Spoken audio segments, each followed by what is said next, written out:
Hello viewers, আশা করি সবাই ভালো আছেন। আজকে আমরা যে বিষয়টা নিয়ে আলোচনা করব বিষয়টা হচ্ছে মাইক্রোসফট এক্সেল 2007-এর সেল নিয়ে। যে আমরা কাছে দেখছি সেল নিয়ে আমরা আজকে আলোচনা করব। সেল নিয়ে আজকে আমরা আলোচনা করব। এর আগে আমরা 5টা লেসন শেষ করেছিলাম।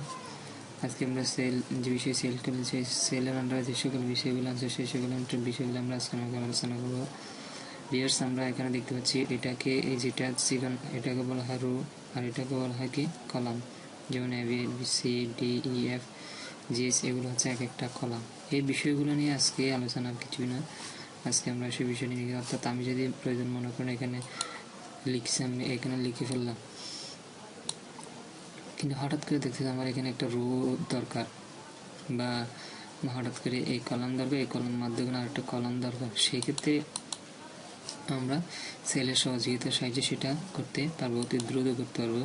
যেমন এখানে যদি আমার একটা যদি রো দরকার হয়, তাহলে সেক্ষেত্রে আমি ইনসার্টে যাবো, ইনসার্ট, এখানে শিট রো, এখানে ক্লিক করলে অটোমেটিকলি আমি রোটা পেয়ে যাবো না। ওকে, এখানে ক্লিক করে দেখেন ভিউয়ার্স, আমার রোটা অটোমেটিকলি আমরা পেয়ে যাচ্ছি।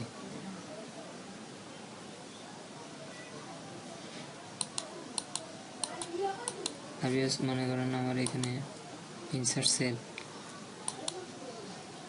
অর্থাৎ আমি যদি এই আমার যে লেখাটা আছে এই লেখাটা আমি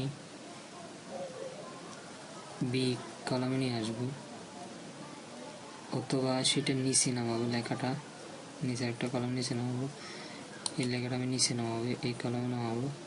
সেই ক্ষেত্রে আমরা ইনসার্টে গিয়ে ইনসার্ট সেলে ক্লিক করবো, তাহলে ডাউনে এখন আছে, ওকে বাটন করলে ডাউন অটোমেটিক নেমে গেছে। দেখেন ভিউয়ার্স, নিচে অটোমেটিকলি কি লেখাটা নেমে গেছে।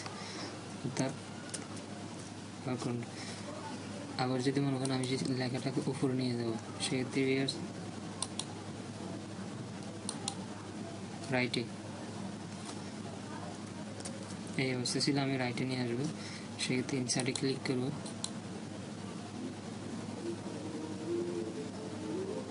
শিফট সেল, ওকে। দেখেন ভিউয়ার্স, লেখাটা রাইটে চলে আসছে। এরপর ভিউয়ার্স আমরা দেখতে পাচ্ছি এখানে যদি আমরা শিট লাগে, কলাম যদি প্রয়োজন হয়, আমি সেক্ষেত্রে এখানে শিট কলামে যদি ক্লিক, আমার অটোমেটিকলি একটা কলাম অটোমেটিকলি চলে আসবে, আমার যেটা হাতে সেটা চলে আসবে।